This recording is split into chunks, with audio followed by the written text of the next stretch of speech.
So first topic is for the time being. For the time being, what does it mean? It means when you say in Hindi filhal, at that time you can use for the time being filhal for the time being, and then you need to put a sentence. For example, फिलहाल के लिए तुम्हें घर चले जाना चाहिए. For the time being you should go home, या फिर कह सकते हैं you should go home for the time being. Simple but use it. Okay. फ़िलहाल यह काम को कंप्लीट करो. Complete this work for the time being. Complete this work for the time being. In such a way you can make many sentences in order to become fluent in English. If you want to become fluent in English, you need to practice regularly. फ़िलहाल उसे जाने दो. Let him go for the time being. Let him go for the time being. उसे क्यों नहीं जाने देते हो? फ़िलहाल उसे जाने दो. Let him go for the time being. Why don't you let him go? तो ऐसे ही आपको यूज़ करना है. ओके.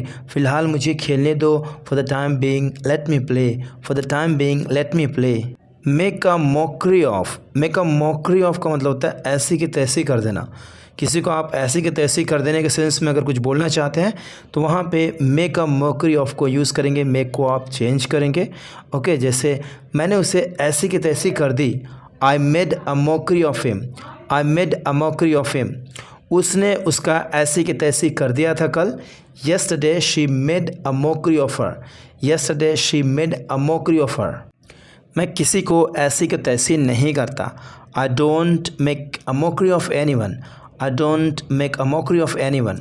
किसी को वैल्यू के साथ खिलवाड़ नहीं करता. I don't make a mockery of someone. अगला टॉपिक है इट्स बिन एजेस सिंस. ज़माना हो गया है. इट्स बिन एजेस सिंस के बाद सब्जेक्ट उसके बाद वर्ब की सेकेंड फॉर्म रखेंगे. जैसे तुमसे मिले हुए ज़माना हो गया है. इट हैज़ बिन एजेस या फिर it's been ages since I met you. तुमसे बात किए हुए मुझे ज़माना हो गया है. It's been ages since I talked to you. Office गए हुए ज़माना हो गया है. It's been ages since I visited office. उस लड़की से बात किए हुए ज़माना हो गया है. It's been ages since I talk to that girl. अगला टॉपिक है टेक एडवांटेज ऑफ. मतलब पूरा का पूरा फ़ायदा उठाना. उस जगह पे टेक एडवांटेज ऑफ को यूज़ करेंगे. टेक को आप चेंज करेंगे.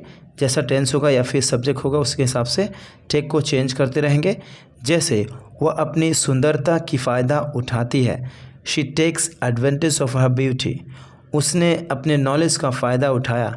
ही took advantage of his knowledge. मैं किसी का फ़ायदा नहीं उठाता हूँ. I don't take advantage of anyone. I don't take advantage of anyone. Neha ने नीतीश का नॉलेज का पूरा फ़ायदा उठाया. Neha took advantage of the knowledge of Nitish.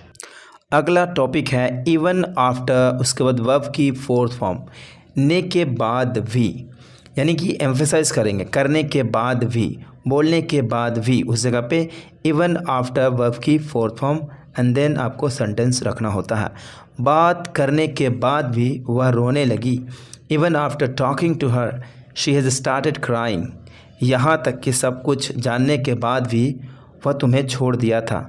Even after knowing everything he left you. He left you. सब कुछ करने के बाद भी उसने अनजान बना रहा था. Even after doing everything he remained unknown. Secret जानने के बाद भी उसने किसी से नहीं कहा. Even after knowing the secret he didn't say to anyone. Bent on. Bent on का मतलब होता है तुला हुआ होना. कोई भी इंसान कुछ करने के लिए तुला हुआ होता है, उस जगह पे बेंट ऑन को यूज़ किया जाता है. जैसे वह अपना जॉब छोड़ने पर तुला हुआ था, हालांकि वह काफ़ी पैसा कमा रहा था. He was bent on quitting his job even though he was making a lot of money.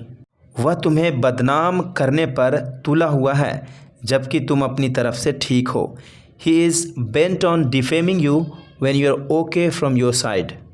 मैं तुम्हारे साथ रहने के लिए तुला हुआ हूँ, हालांकि तुम मेरे दोस्त नहीं हो. I am bent on living with you although you are not my friend.